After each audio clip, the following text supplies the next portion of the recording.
Answer number third है एम्ब्रॉयोलॉजी।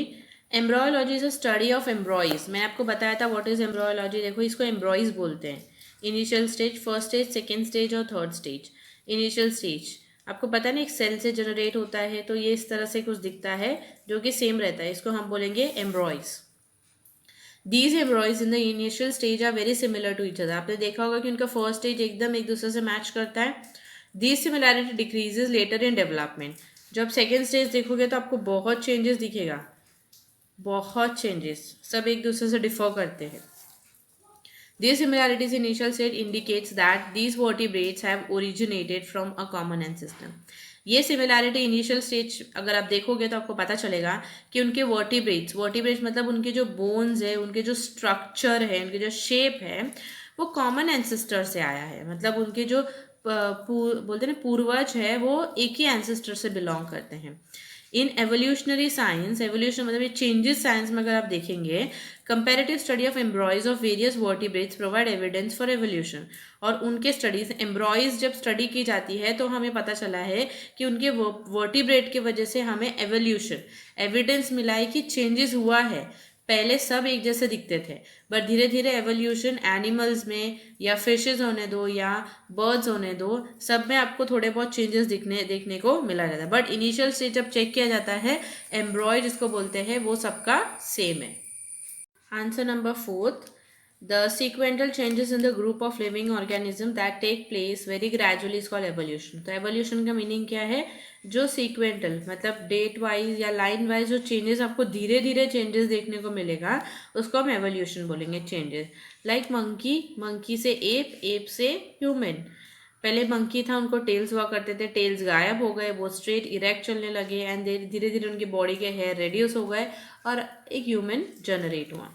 Evolution is also described as a formation of new species due to natural selection. Natural selection again आया, changes की वजह से new species का generation होता है, और वो चेंजेस ज़रूरी होता है क्योंकि उस स्पीसीज ने अडॉप्ट किया था और जनरेटेड जो बेबी है उसके पास भी वो अडेप्टेड चीज़ें अवेलेबल है।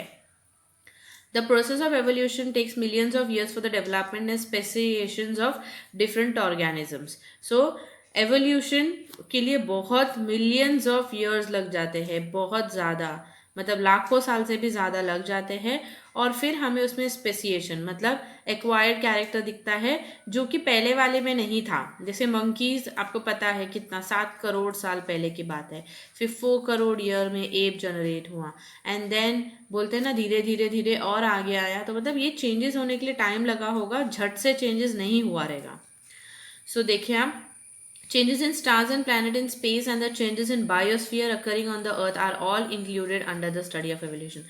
So evolution सिर्फ बायोस्फीयर मतलब ह्यूमन बीइंग के बारे में नहीं है, लाइफ के बारे में नहीं, स्टार्स प्लांट्स में भी चेंजेस देखने को मिला होगा। Due to evolution organisms become fit. और एवोल्यूशन की वजह से, और जैसे कि ह्यूमन फिट होने लगा, अपने आप को फिट रखने लगा ताकि वो सर्वाइव कर सके। Biodiversity is increased. बायोडाइवर्सिटी मतलब कितने डिफरेंट लाइफ अवेलेबल है, और बहुत सारे, किसी को हमने देखा भी नहीं होगा प्लांट्स एंड एनिमल्स को। And new species are created, और हर एक टाइम पे नया स्पीसीज जनरेट होता है। Different scientist have put forth theories to explain the process of evolution. अलग अलग साइंटिस्ट ट्राई कर रहे ताकि एवोल्यूशन को समझाया जा सके कि कोई एनिमल किस स्पीसीज से जनरेट हुआ है और कहाँ से हुआ है। Among this, Charles Darwin's theory of natural selection and speciation is adopted worldwide। और worldwide में expected कौन सा है, accepted कौन सा है? Charles Darwin theories and speciation, जो कि लोगों ने एक्सेप्ट किया है क्योंकि उनको इस चीज़ में क्लियरली एक्सप्लेनेशन और क्लियरली समझ में आ जाता है कि किसके वजह से ये सारे चेंजेस हमको देखने मिला होगा और किसके वजह से ये सारे चेंजेस हुए रहेंगे। कनेक्टिंग लिंक, जो कि लास्ट आंसर है, फिफ्थ आंसर। कनेक्टिंग लिंक का मतलब देखते क्या है। Some living organisms possesses some characters in them which are distinctive features of different groups और फाइला। सो उन्होंने बोला है कि बहुत सारे एनिमल्स जो होते हैं उन्होंने अलग अलग बॉडी कैरेक्टर एक्वायर किया होता है, बल्कि वो लोग एक ही किंगडम से बिलोंग नहीं करते। आपको पता है ना कि 2 किंगडम है, animal kingdom and plant kingdom. Animal kingdom में हम आते हैं और उसका जो क्लासिफिकेशन है उसको हम बोलते हैं फाइला, और आप उसको ग्रुप भी बोल सकते हैं।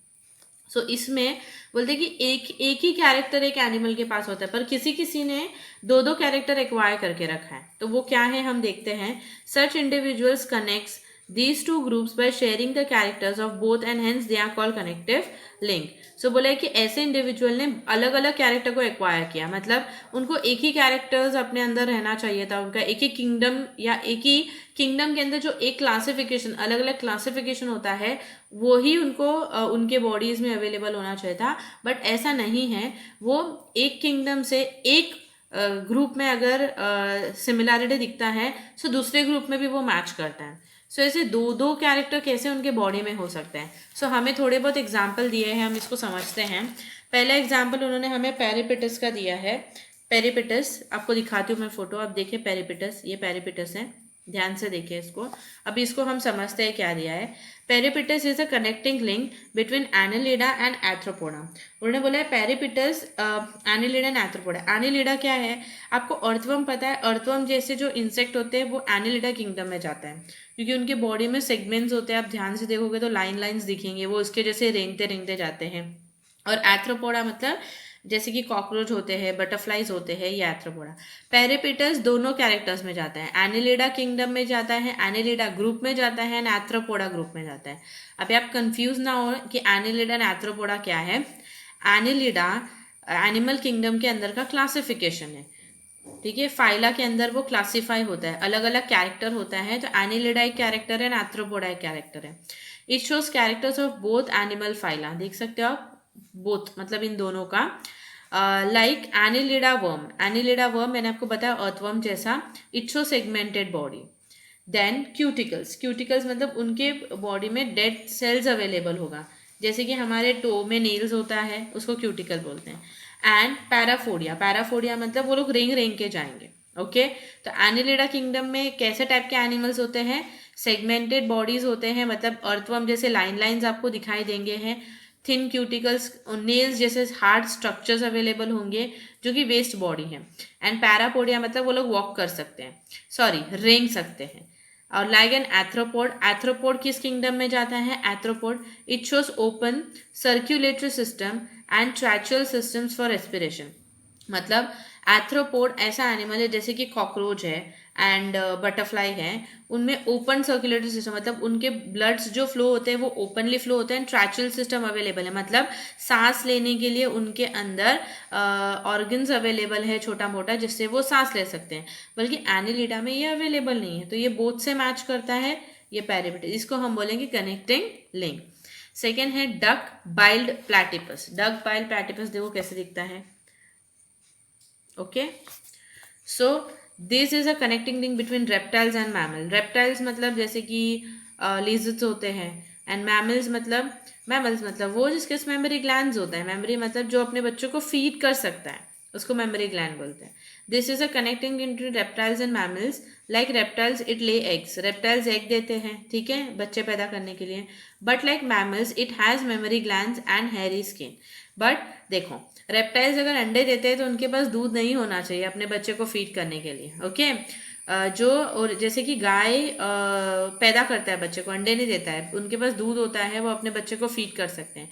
और ये जो प्लैटिपस है ये अंडे देता है बट इसके पास मेमोरी ग्लैंड अवेलेबल है, तो ये भी कनेक्टिंग नहीं, ऊपर से हेयरी स्किन भी अवेलेबल है। ओके और आपको भी पता है कि रेप्टाइल्स में हेयरी स्किन नहीं होते हैं, स्नेक्स में कहाँ होते हैं, नहीं होते हैं। नेक्स्ट है लंगफिश। लंगफिश का फिगर बताती हूँ मैं आपको, देखो लंगफिश इस तरह से दिखता है। सो लंगफिश किस तरह से कनेक्टिव लिंक में जाते देखते हैं। Lungfish is a connecting link between fishes and amphibians. Fish जो पानी में रहता है, एम्फीबियंस लाइक फ्रॉग जो पानी में भी रह सकता है और लैंड में भी रह सकता है, बिकॉज उनके पास लंग्स होते हैं जिससे वो रेस्पिरेट कर सकते हैं। दो अ फिश मतलब लंग फिश एक फिश होने के बावजूद it show lungs for respiration, और उसके पास लंग्स है रेस्पिरेशन के लिए, एज इन एम्फीबियंस एनिमल, जैसे कि एम्फीबियंस एनिमल्स में होता है। सो ये तीन एग्जाम्पल में आपको समझ में आ गया होगा कि कनेक्टिंग लिंक क्या होता है। ऐसा दो कैरेक्टर से मैच करता है, तो ऐसा होना नहीं चाहिए, बट नेचर ने उनको चेंजेस दिया है, नेचर ने उनको एक्सेप्ट इस तरह से उनको बनाया है ताकि वो इस नेचर में सर्वाइव कर सके, इसलिए कनेक्टिंग लिंक उनकी बॉडी में दिखता है। Connecting links indicates the directions and hierarchy of evolution.